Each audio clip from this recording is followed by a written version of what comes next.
அப்புறம் நம்ம விஷயத்த வீட்டில் சொல்லிட்டியா? உங்கள் அம்மா நம்ம லவ்வுக்கு ஓகே சொல்லுவாங்களா? ஓகே சொல்லட்டும்.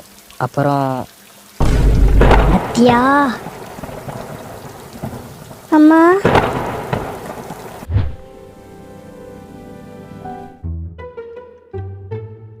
அத்தியா இங்க பாரு, உன் டிப்பனை மறந்துட்டு போற.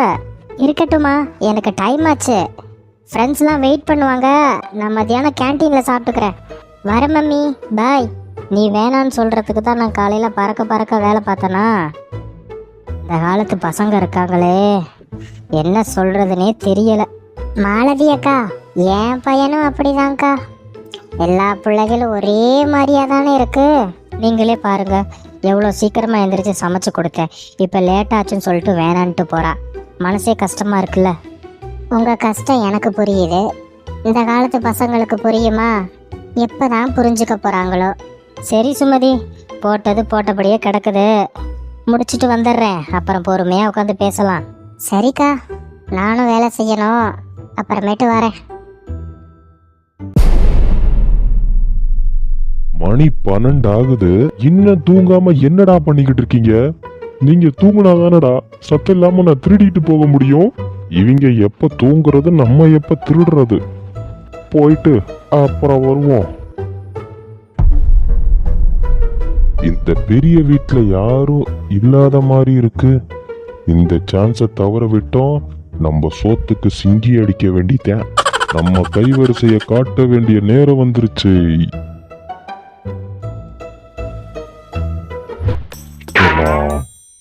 எப்படியோ உள்ள இறங்கியாச்சு. இன்னைக்கு லம்பா ஆட்டைய போட்டு போயிட வேண்டிதான். பாத்தி,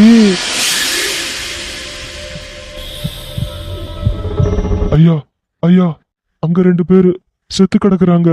ஏய், நீ யாரு? ஐயா, நான் உண்மையை சொல்லிடுறேன் ஐயா. நான் ஒரு வீட்டுக்கு திருட போனையா. அங்க வீட்டுக்குள்ள போய் பார்த்தா 2 பேரு செத்து கிடக்குறாங்க ஐயா. ஏண்டா டேய், திருட போன இடத்துல நீயே கொன்னு புட்டு இப்ப செத்து கிடக்குறாங்கன்னு பொய் சொல்றியா? ஐயா, நான் கொலை பண்ணலையா. நான் திருடன் தான், ஆனா கொலைகாரன் இல்ல. கொலை பண்ற அளவுக்கு நான் ஒருத்தி இல்லையா. கான்ஸ்டபிள் ஐயா, கூப்பிட்டீங்களா? இவங்கிட்ட அட்ரஸை வாங்கிக்கிட்டு இவனை லாக்அப்ல போடு. ஐயா சரிங்க ஐயா. கான்ஸ்டபிள், அவன்கிட்ட அட்ரஸ்லாம் வாங்கிட்டியா? ஐயா வாங்கிட்டேன் ஐயா. ஜீப்பை ரெடி பண்ணு, அங்கே போயிட்டு வந்துடலாம். ஐயா சரிங்க ஐயா. இந்த கொலையை யார் பண்ணியிருப்பா? கொலை பண்ணிட்டு கத்தியை யாரும் இங்கே போட்டு போக மாட்டாங்க. ஆனால் கத்தி இங்கே கிடக்குதே. கான்ஸ்டபிள், எனக்கு என்னமோ டவுட்டாக இருக்கு. ஐயா சொல்லுங்க ஐயா. ஆம்புலன்ஸுக்கு ஃபோன் பண்ணி 2 டெட் பாடியை எடுத்துகிட்டு போக சொல்லுப்பா. அண்ட் இந்த வீட்டை சீல் பண்ணு. இன்வெஸ்டிகேஷன் முடிகிற வரைக்கும் வீட்டுக்குள்ளே யாரும் வரக்கூடாது. வீட்டுக்குள்ளே இருந்து எதுவும் வெளியே போகக்கூடாது. சரிங்க ஐயா.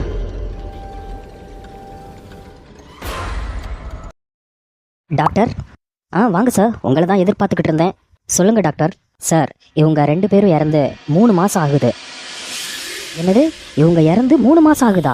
ஆனால் 2 பணத்தையும் எடுக்கும்போதும் எந்த ஒரு ஸ்மெல்லும் வரலையே. அதான் சார், எனக்கு ஒன்றும் புரியலை. 3 மாதம்னா இந்நேரம் 2 பணமும் அழுகி போயிருக்கணும். டாக்டர், அவங்க எப்படி இறந்தாங்கன்னு தெரியுமா? கத்தியால் தான். அத்தியாவை யாரோ கத்தியால் குத்திருக்காங்க. மாலதி அவங்க கழுத்தை அவங்களே அறுத்துருக்கணும். ஏன் டாக்டர், மாலதி அத்தியாவை கத்தியில் குத்திட்டு அதுக்கப்புறம் மாலதி தான் கழுத்தை தானே அறுத்து செத்துருக்கலாம்ல? நீங்கள் சொல்கிறது கரெக்ட். அப்படியும் நடந்திருக்கலாம். சொல்லுங்கள் சார், உங்களுக்கு என்ன வேணும்? உங்கள் பக்கத்து வீடு மாலதியும் அத்தியாவும் எப்படி? அவங்க வீட்டுக்கு பிரச்சனை பண்ணுற மாதிரி யாரும் புதுசாக வந்தாங்களா? இல்லை சார், மாலதி அக்கா எங்களை தவிர்த்து மற்றவங்க யார்கிட்டையும் பேச மாட்டாங்க. ரொம்ப நல்லவங்க சார். அவங்கள யார் சார் கொன்றுப்பா?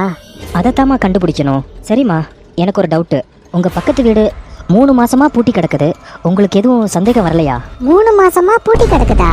இல்லை சார், நேற்று சாயந்தரம் கூட அந்த அக்கா என்கிட்ட பேசிக்கிட்டு இருந்தாங்க. அவங்க பொண்ணு உள்ள உட்காந்து டிவி பார்த்துக்கிட்டு இருந்துச்சு. அது எப்படிமா? அவங்க 2 பேரும் இறந்து 3 மாசம் ஆகுது. என்ன? அப்படிலாம் இல்லை சார். நீங்கள் யார்கிட்ட வேணாலும் கேட்டு பாருங்க. நேற்று வரைக்கும் அவங்க 2 பேரும் உயிரோட தான் இருந்தாங்க. அத்தியா கூட அவங்க அம்மா கிட்ட ஷாப்பிங் போயிட்டு வரேன்னு சொல்லிட்டு தான் சார் போனா. நான் பார்த்தேன் சார். ஒண்ணுமே புரியலையே. ஓ, ஊருக்காரவங்கள்ட்ட விசாரிச்சா நேத்து கூட நாங்க பார்த்தோன்னு சொல்றாங்க. பக்கத்து வீட்டுக்காரவங்க ஊருக்காரவங்க கிட்ட கேட்டா நேத்து கூட நாங்க பார்த்தோன்னு சொல்றாங்க. ஆனா இவங்க இறந்து 3 மாசம் ஆகுதே. இதுல ஏதோ ஒரு மர்மம் இருக்கு. அது என்னன்னு கண்டுபிடிக்கணும். சார் சார் சொல்லுமா, என்னாச்சு?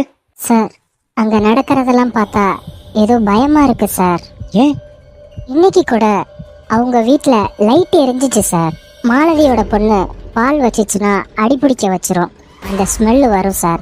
அதே மாதிரி இன்னைக்கும் வந்துச்சு சார். இங்க யாரோ இருக்கிறாங்க சார், ஆனா யாருன்னு தான் தெரியல. அங்க யாரோ இருக்கிறாங்க. ஆனா அந்த வீட்டுக்குள்ள யாரும் போக கூடாதுன்னு அந்த வீட்டை நாங்க சீல் பண்ணிட்டோமே. அதான் சார் தெரியல. நீங்க தான் இன்வெஸ்டிகேஷன் பண்ணணும். நீங்க போங்க. இன்னைக்கு நைட்டு அந்த வீட்ல என்ன நடக்குதுன்னு நானே வந்து பாக்குறேன்.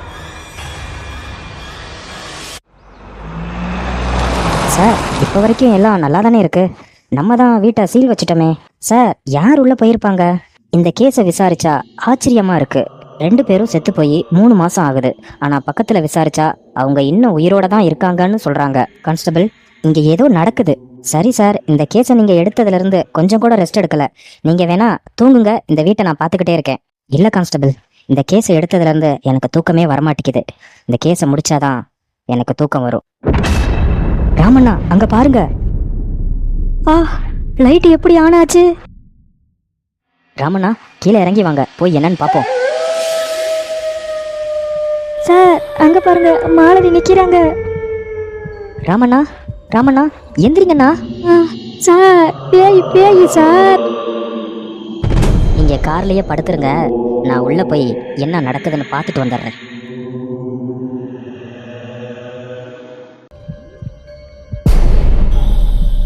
அவன் நல்லவன் கிடையாது, தயவு செஞ்சு அவனை மறந்துரு. முடியாதுமா, அவனைத்தான் நான் லவ் பண்றேன், அவனைத்தான் நான் கல்யாணம் பண்ணிக்குவேன்.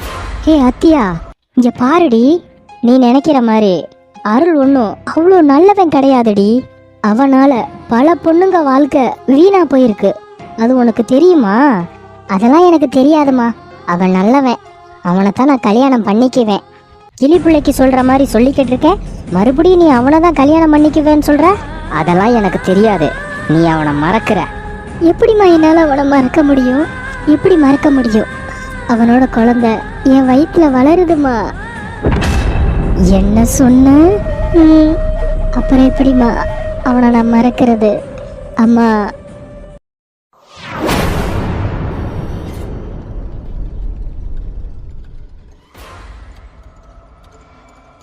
நான் உயிரோட இருக்கிற வரைக்கும் அவனை நீ கல்யாணம் பண்ணிக்க முடியாது.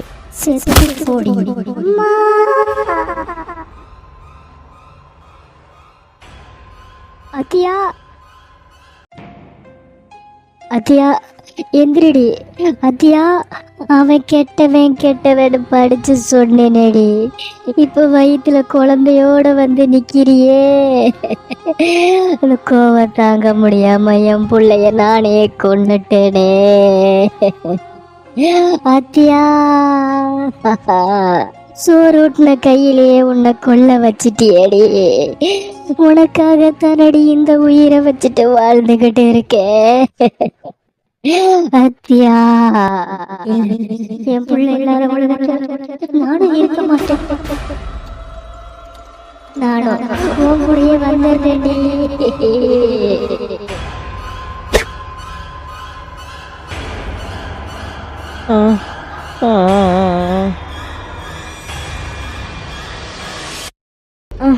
நான் எங்க இருக்கேன்?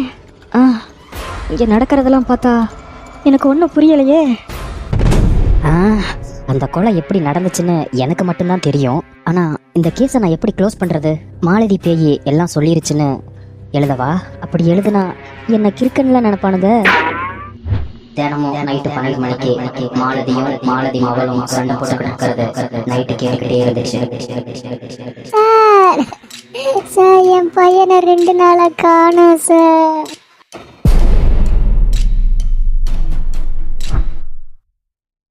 வீடியோவை பாக்குறீங்க, சந்தோஷம். ஆனா சப்ஸ்கிரைப் பண்ணிட்டு போனா இன்னும் ரொம்ப சந்தோஷமா இருக்கும்ல.